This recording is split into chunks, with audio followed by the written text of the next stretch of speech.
देखिए बेटा, second important reaction जो हमको देखना है मोस्ट इंपॉर्टेंट कैटेगरी में, वो है बेटा कार्बिल एमीन रिएक्शन। अगर मैं आपसे इस रिएक्शन की बात करूं तो आप किसी भी ईयर की सातों सेटों को उठा के देख लीजिए बेटा, मिनिमम 3 सेट में ये रिएक्शन जरूर पूछी जाती है। 100% श्योर कर लीजिए कि मिनिमम 3 सेट में ये रिएक्शन आनी ही आनी है।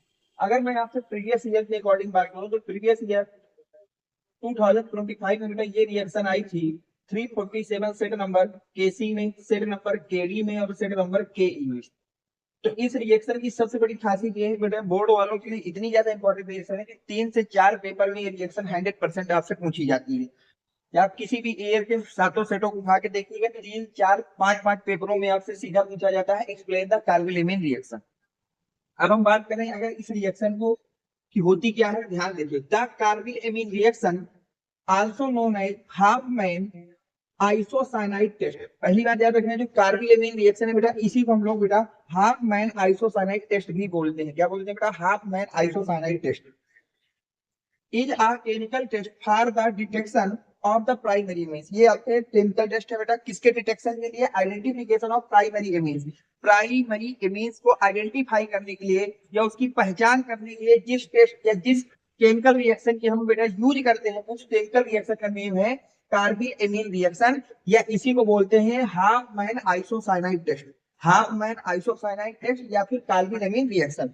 पहली बात ये श्योर होना चाहिए कि कार्बिल एमीन रिएक्शन कौन सी है बेटा? ये एक आइडेंटिफिकेशन टेस्ट है। किसका टेस्ट है बेटा? प्राइमरी एमीन का। प्राइमरी एमीन को अगर हमको डिटेक्ट करना हो कि कोई भी एनी ऑर्गेनिक सब्सटेंस है वो हमारा प्राइमरी एमीन है या नहीं, तो हम वहां पर कार्बिल एमीन रिएक्शन करा के चेक कर लेते हैं। अगर रिएक्शन हमारा हो रहा है तो कार्बिल एमीन है, और नहीं हो रहा तो वो होगा प्राइमरी एमीन नहीं है। कार्बिल एमीन को हम लोग बेटा हाफ मैन आइसोसाइनाइड टेस्ट भी बोलते हैं।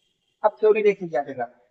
In this reaction, the primary amines treated with mixture of alcohol, caustic potash and chloroform to give fall smelling substances. Okay. अब वो कह रहा है बेटा कि इस रिएक्शन में जो प्राइमरी एमीन होता है बेटा, क्या होता है? प्राइमरी एमीन, उसको हम हीट करते हैं किसके साथ बेटा? Mixture of alcoholic caustic potash. Mixture of alcoholic caustic potash and chloroform. Caustic potash and chloroform के एल्कोहलिक मिक्सचर के साथ हम प्राइमरी एमीन को जैसे ही हीट करते हैं तो वहां हमको फॉल स्मेल यानी कि बैड स्मेलिंग सब्सटेंस ऑब्टेन हो जाता है। अगर हमको वहां से बैड स्मेल आने लगे तो हम श्योर हो गए कि जो हमारा एमीन था वो प्राइमरी एमीन है। This smell due to formation of aliphatic and aromatic isocyanide. ये जो स्मेल आती है बेटा वो आइसोसाइनाइड के ऑब्टेन होने के कारण आती है। किसके ऑब्टेन? चाहे वो एलिफैटिक हो चाहे वो एरोमेटिक हो, किसी भी तरह का अगर आइसोसाइनाइड ऑब्टेन हो रहा है तो आपको वहां से फॉल स्मेल आ जाएगी। And this reaction is known as carbylamine reaction. इसी रिएक्शन को हम लोग क्या बोलते हैं बेटा? कार्बिल एमीन रिएक्शन बोलते हैं। इसको क्या बोलते हैं बेटा? Carbyl amine reaction. फिर से समझ लीजिएगा बेटा, कार्बिल एमीन रिएक्शन को ही हम लोग हाफ मैन आइसोसाइनाइड टेस्ट कहते हैं। पहली बात है कार्बिल एमीन रिएक्शन को हम लोग हाफ मैन आइसोसाइनाइड टेस्ट कहते हैं। इस रिएक्शन का यूज किया जाता है identification of primary amine. Primary amine के आइडेंटिफिकेशन में होता क्या है? प्राइमरी एमीन को हम लोग हीट करते हैं mixture of alcoholic caustic potash and chloroform. तो वहां से आपको एक बैड स्मेलिंग सब्सटेंस मिलता है, और वो बैड स्मेल किसके कारण होती है बेटा? वो आइसोसाइनाइड कंपाउंड के ऑब्टेन होने के कारण होती है। वो आइसोसाइनाइड आपका एलिफैटिक भी हो सकता है, एरोमेटिक भी हो सकता है, और इसी रिएक्शन को आप लोग बोलते हैं बेटा कार्बिल एमीन रिएक्शन। अब मैं थ्योरी की अगर के बाद रिएक्शन की बात आपसे करता हूँ तो ध्यान से देखिए। तो मान लेते हैं बेटा मैंने प्राइमरी एमीन ले लिया एरोमेटिक, ये हमारा बेटा हो गया प्राइमरी एमीन जो कि एरोमेटिक प्राइमरी एमीन है, जिसको हम लोग बेटा एनिलीन के नाम से जानते हैं। अब इसकी रिएक्शन मुझको कराना है बेटा क्लोरोफॉर्म एंड कास्टिक पोटाश के एल्कोहलिक मिक्सचर के साथ। अब जैसे ही मैं बेटा इस मिक्सचर को हीट करता हूँ तो यहाँ से होता क्या है, ध्यान देखिए। आइसोसाइनाइड बेटा हम लोग एनसी ग्रुप को बोलते हैं आइसोसाइनाइड। तो आपको NH2 को रिमूव कर देना है, आपको कुछ नहीं करना है, ध्यान से समझिए। यहां से बेटा NC लगा दीजिए, लगे। इस ग्रुप का नाम होता है फेनिल आइसोसाइनाइड। इसको क्या बोलते हैं बेटा? Phenyl isocyanide. और ये बेटा आपका बैड स्मेल सब्सटेंस होता है, ये फॉल स्मेल सब्सटेंस होता है, फॉल स्मेल। अब ध्यान से यहाँ पे रिएक्शन बैलेंस देखिए, 3 कल्लो है तो कलुआ भी कितने लीजिए? 3। 3 कल्लो 3 कलुआ एक साथ मिला के बना दीजिए बेटा 3 मोल KCl, जिसका नाम होता है caustic potash, sorry potassium chloride. क्या नाम होता है बेटा? Potassium chloride. अब ध्यान से देखिए, यहाँ पे आपके 3 OH हैं, 2 H ये हैं, 1 H ये है, 3 H और 3 OH मिलकर के बना देंगे बेटा 3 मोल ऑफ वाटर। और इस रिएक्शन का नाम होता है बेटा कार्बिल एमीन रिएक्शन। फिर से याद करिए बेटा, any primary amines heated with mixture of alcoholic caustic potash and chloroform to give foul smelling substances. This foul smelling substance is also known as isocyanide compound. वो आइसोसाइनाइड आपका aliphatic भी हो सकता है, एरोमेटिक भी हो सकता है। अभी हमने एरोमेटिक की एक रिएक्शन देख ली, अब मैं एलिफेटिक की एक आपको दिखा दे रहा हूँ। और इसी रिएक्शन को क्या बोलते हैं बेटा, कार्बिल एमीन रिएक्शन देखते हैं। नोट करिए इसको, नोट हो गया? ओके। अब मैं आपसे बात कर लेता हूँ एक एरोमेटिक, एलिफेटिक।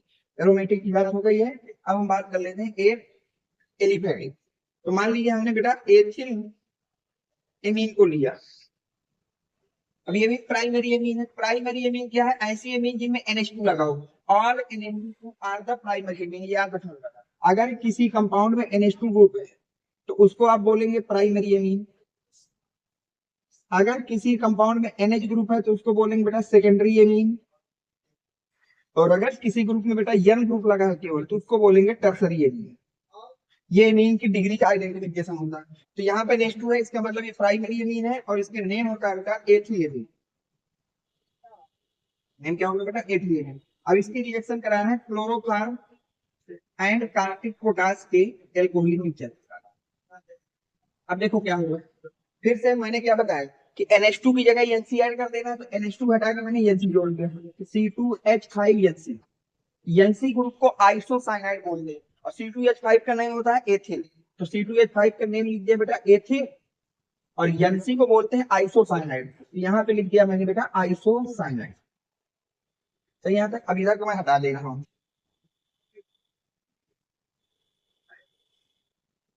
अब ध्यान से देखिए बेटा, 3 कलुओं है तो कलुओं को भी 3 कर लीजिए। तो 3 कलुआ 3 KCl caustic potassium chloride, 3 OH है और 3 H है। तो ये मिलकर के क्या बना देंगे बेटा 3 मोल ऑफ वाटर। ये बैलेंसिंग हो गई।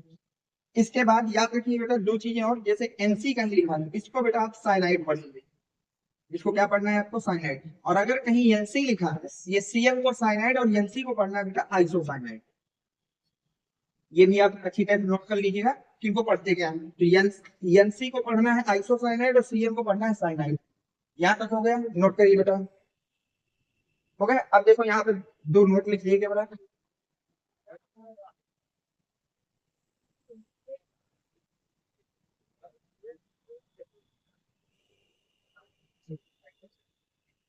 नोट ये लिखिए बेटा, carbyl amine reaction, carbyl amine reaction